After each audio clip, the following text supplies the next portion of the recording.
दोस्तों, जब भी किसी जातक की कुंडली देखी जाती है ना, तो सबसे पहले ये देखा जाता है उसके 9th हाउस की क्या पोजीशन है। और आपने देखा होगा ना कि जैसे पितरों की संपत्ति पर हमारा अधिकार रहता है, तो पितरों से संबंधित अगर मान लीजिए कुछ उन्होंने कर्म किए हैं तो उसका फल हमारे ऊपर भी आता है। इसी से ओरिजिनेट करता है कॉन्सेप्ट पितृदोष का। पितृदोष के अंदर हम ये देखते हैं कि जो 9th हाउस है, क्या वो एफ्लिक्टेड है पत्रिका में, उस पे कहीं राहु या केतु का मेलेफिक इन्फ्लुएंस तो नहीं है, बृहस्पति की क्या सिचुएशन है। और इसके अलावा हम देखते हैं सूर्य और चंद्रमा, क्योंकि सूर्य मेनली फादर के लिए देखा जाता है, एंसेस्टर्स के लिए बृहस्पति को देखा जाता है, और इसी तरह से माता के लिए देखा जाता है चंद्रमा को। तो हम 4th हाउस भी देखते हैं। अब पितृदोष का कॉन्सेप्ट चलता है नॉर्मल वैदिक एस्ट्रोलॉजी में, लेकिन पितृदोष के अलावा लाल किताब ज्योतिष जब चलता है तो वो कार्मिक पैटर्न पे चलता है, कर्म के सिद्धांत पर। और आप जानते ही हैं कर्म का सिद्धांत ही है जो हमारे आगे के फ्यूचर फल को अफेक्ट करता है। लाल किताब का कॉन्सेप्ट कहता है सिर्फ पितृदोष सिर्फ 9th हाउस से नहीं बनता, उसके अलावा हमें बृहस्पति की पोजीशन देखनी पड़ती है और ये देखना पड़ता है कि ये किन किन घरों को अफेक्ट कर रहा है, और उसी के हिसाब से आपको अपने जीवन में संकेत मिलते हैं। हो सकता है आपको जब पितृ ऋण बना हो तो उसमें आपको ये संकेत मिल रहे हैं कि आपको कहीं धन संबंधी समस्या हो रही है, या फिर ऐसा कुछ सिचुएशन हो सकता है मैरिटल लाइफ में डिस्टरबेंस। ऐसा नहीं होता कि पितृ ऋण बनेगा तो हर एस्पेक्ट पे ही आपको नुकसान होगा, और यहीं पर लाल किताब की इफेक्टिवनेस आती है कि उस कार्मिक पैटर्न को एनालाइज किया जाए। इसके अलावा दोस्तों नक्षत्र भी देखे जाते हैं। बहुत लोगों को ये भ्रांति है कि लाल किताब में नक्षत्र देखे बगैर ही सब कुछ प्रेडिक्शन हो जाती है। नक्षत्र का समावेश भी किया जाता है, क्योंकि जब आपको पूरी कुंडली के हिसाब से परामर्श देना है तो नक्षत्र को इग्नोर नहीं किया जा सकता, राशियों को भी इग्नोर नहीं किया जा सकता। कैसे करते हैं मैंने अलग अलग वीडियोस में आपसे बात करी है। आज का विषय बहुत ज़्यादा महत्वपूर्ण है। बहुत बार ऐसा देखा गया है कि हम उपाय कर रहे हैं, उपायों का लाभ नहीं मिल रहा, या फिर ऐसा कुछ हो रहा है कि हमें संकेत मिल रहे हैं पितृ कहीं ना कहीं हमसे रुष्ट है, या पितरों की वजह से पितरों ने कुछ ऐसे कर्म किए उसका हमें कहीं ना कहीं उसका नुकसान झेलना पड़ रहा है। तो आज के वीडियो में मैं 3 पार्ट्स में बात करूंगा कि पितृ ऋण को कैसे देखेंगे कुंडली में। दूसरा, नॉर्मल संकेत, जिन लोगों को कुंडली नहीं देखनी आती वो नॉर्मल संकेत क्या ऐसे देखें जिससे पता चल जाए पितृ ऋण। और सबसे इंपॉर्टेंट हिस्सा, उपाय क्या किए जाए। 3 उपाय छोटे छोटे लेकर आया हूं जो पितृ ऋण के लिए अगर आप करते हैं तो किसी भी तरह की समस्या है, चाहे वो कर्ज से संबंधित है, चाहे संतान पक्ष से कोई प्रॉब्लम आ रही है, संतान होने में दिक्कत आ रही है, उसमें आपको बहुत लाभ मिलेगा। अंत तक हमारे साथ बने रहे। मैं विकास मल्होत्रा स्वागत करता हूं आपका लाल किताब एस्ट्रो सेंटर चैनल पर।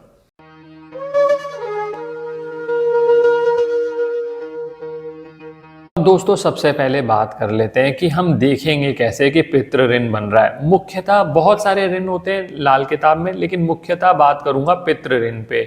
उसके लिए सबसे पहले बृहस्पति की पोजीशन देखो, और ये देखो खाना नंबर 2, 5, 9, 11 और 12। 2, 5, 9, 11, 12 इनमें क्या बृहस्पति के शत्रु हैं, कहीं से बृहस्पति के रिजल्ट्स को अफेक्ट कर रहे हैं, और किन घरों में अफेक्ट कर रहे हैं। जैसे मान लीजिए आप कह रहे हैं खाना नंबर 2 में वो शत्रु हैं और खाना नंबर 2 का अफेक्ट कर रहे हैं, तो इसका मतलब पितृ ऋण से जो आपको समस्या आएगी वो धन संबंधी आएगी।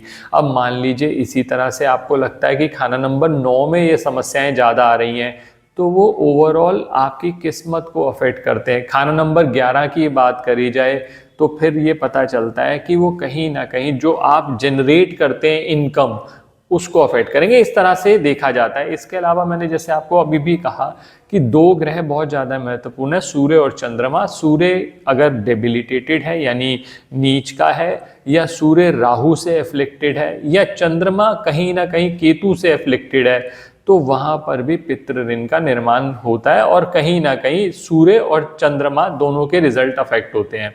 अब कुछ लक्षण बताता हूँ, 4-5 लक्षण, जिससे साधारणतः आप देख सकते हैं कि पितृ ऋण आपके ऊपर है और आपको उपाय करने की जरूरत है।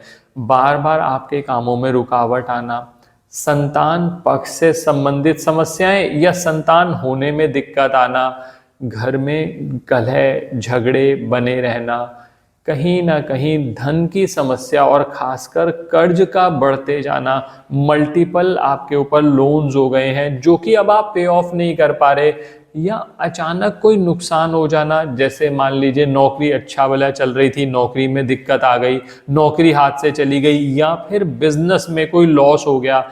आप बहुत सारी मेहनत कर रहे हैं लेकिन उसके बाद भी आपका बिजनेस सक्सेसफुल नहीं हो पा रहा, जबकि आपके कॉम्पिटिटर या आपके साथ जो काम करने वाले वो आगे बढ़ रहे हैं। तो कहीं ना कहीं ये संकेत आते हैं। और या फिर एक बहुत पेक्युलर संकेत देखा जाता है, पितरों का बार बार स्वप्न में आना, वो आपसे कुछ कह रहे हैं। चाहो हो सकता है बहुत बार ऐसा होता है कि बहुत बहुत लोगों को ये दिखा कि पितृ पानी मांग रहे हैं, या पितृ श्राद्ध के लिए कह रहे हैं, या कोई और भी कुछ तरह का स्वप्न हो सकता है। तो अगर ऐसे कुछ संकेत आ रहे हैं तो आपको एक इंडिकेशन मिल जाता है कि पितृ ऋण कहीं ना कहीं आपके जीवन को अफेक्ट कर रहा है। और सबसे बड़ी बात, आपकी फाइनेंशियल सिचुएशन, आपकी मेंटल सिचुएशन, आपकी मैरिटल लाइफ कहीं ना कहीं आपको इंडिकेट कर रही है, शादी हो नहीं रही या शादी होने के बाद ही टूट गई, तो ये कहीं ना कहीं इंडिकेट करते हैं कि पितृ ऋण बना हुआ है। दोस्तों, जैसे मैंने पहले भी अपने बहुत सारे वीडियोस में आपको ये बताया है कि नियमित तौर पर श्राद्ध कर्म करना, जैसे और जिस समय पर मृत्यु हुई उस समय पर अगर आपने किया हुआ है, उसके बाद भी अगर हर साल आप उनको पितृपक्ष में याद करते हुए कुछ कर्म करते हैं तो बहुत अच्छा रहता है, उससे ये पितृ ऋण आपका कटता रहता है। अब मैं 3 उपायों पे आपसे बात करूंगा। ये 3 उपाय आप नियमित तौर पर करें, और ये मत गिना करो कि कितने दिन करना है। कोशिश करो आप जितना रेगुलरली अगर आप इन उपायों को करोगे, अपने जीवन के क्रम में इनका समावेश करिए, आपको लाभ बहुत होगा। पहला कार्य आप ये करिए, गेहूं के आटे की 108 गोलियां बना लीजिए। गेहूं के आटे के अंदर जब आप ये गोलियां बनाएंगे, इसके अंदर आपको मिलाना होगा काले तिल। ये गेहूं के आटे की गोलियां बनाते हुए आप फिर ये 108 गोलियां अपने घर के आसपास किसी भी नदी या तालाब में आप डाल दीजिए। अब बहुत सारे लोग ऐसे होते हैं जो कहते हैं सर हमारे घर के आसपास कोई नदी नहीं है, कोई तालाब नहीं है। तो फिर उसका एक ऑल्टरनेटिव ये हो सकता है कि नियमित तौर पर चींटियों को आप आटा प्लस भुना हुआ आटा होगा प्लस उसके अंदर शक्कर डालकर आप वो थोड़ा थोड़ा आप डालते रहो। एक कार्य तो ये करना शुरू करो। अब इसके लिए ये मत कहना कि कितने दिन करना है, कोशिश करिए नियमित तौर पर करते रहे। और ये शुरू करिए किसी भी शनिवार से। आप नियमित क्रम बना लीजिए कि थोड़ा 108 गोलियां बना ली, हर शनिवार शनिवार कर लो। अगर 108 गोलियों का कर रहे हो, चींटियों वाला कर रहे हो, तो रोज थोड़ा थोड़ा आटा निकाल के थोड़ा शक्कर मिला के रेगुलरली डालते रहे आप। इससे आपका उपाय बहुत अच्छे से बहुत समय तक हो जाएगा। और अपने आप ही जब आपके जो सिम्टम्स हैं, यानी आपको जो दिक्कत आ रही थी वो कम होती चली जाएगी, पता चल जाएगा कि आपका उपाय सही जा रहा है।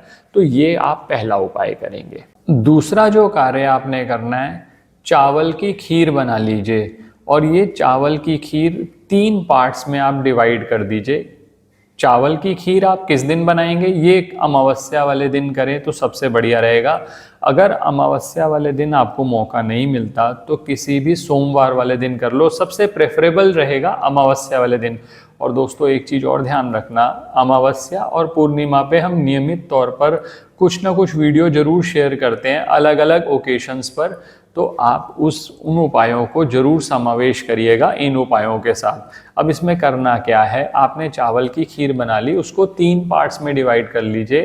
पहला पार्ट जो है वो आप कौओं के लिए रख दीजिए, दूसरा पार्ट जो है थोड़ा कुत्तों के लिए रख दिया, तीसरा जो पार्ट है वो ब्राह्मण को दे दीजिए या किसी गरीब व्यक्ति को दे दीजिए। ये 3 पार्ट्स बना लीजिए। कई बार लोग ये कहते हैं कि सर कौवे नहीं मिल रहे, कुछ मुश्किल हो रही है, तो आप ऐसा भी कर सकते हैं, कौवे की जगह मजदूरों को आप नियमित तौर पर वो ये जो 3 पार्ट्स में आपने डिवाइड करी है वो खीर पितरों का स्मरण करते वो बांटते रहिए। आप देखिएगा छोटा सा कार्य लगता है, लेकिन हर अमावस्या पर जब आप नियमित क्रम बना लेंगे, ऐसा भी कर सकते हैं कुछ दान इत्यादि करना चाहें, और जब हम वीडियो शेयर करते हैं आप उस वीडियो में देखकर वो उपाय इसके साथ इंक्लूड कर लीजिएगा। दोनों काम जब करेंगे तो पितृ ऋण से धीरे धीरे मुक्ति संभव हो जाएगी। और अगर आपको ठीक लगे तो एक बार अपनी पत्री के हिसाब से जरूर कंसल्ट करके स्पेसिफिक उपाय कर लो, क्योंकि उसका कोई ऑल्टरनेटिव नहीं है। जनरल चीजें तो आप हमेशा करते रहते हैं, एक बार अपनी पत्री के हिसाब से करेंगे तो लाभ 100% होगा आपको। ये 2 चीजें हो गई।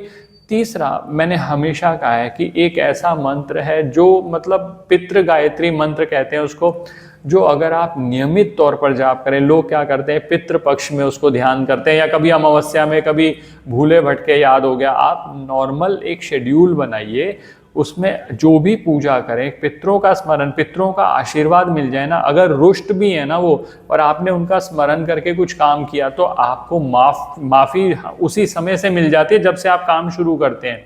तो पितृ गायत्री मंत्र का लिंक वीडियो की डिस्क्रिप्शन में डाल दिया। उसमें पूरा पितृ गायत्री मंत्र के अलग अलग वर्जन है, आप वो वर्जन जो आपको सिंपल लगे आप वो कर लीजिए।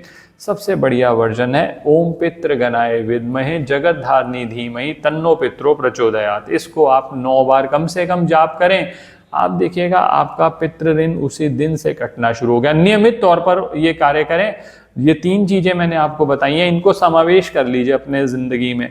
आप देखिएगा आपको 100% ये मिलेगा कि पितृ जो नाराज थे, पितरों की वजह से कर्ज बढ़ रहा था, धन की समस्या थी, वो धीरे धीरे कम होने लगी।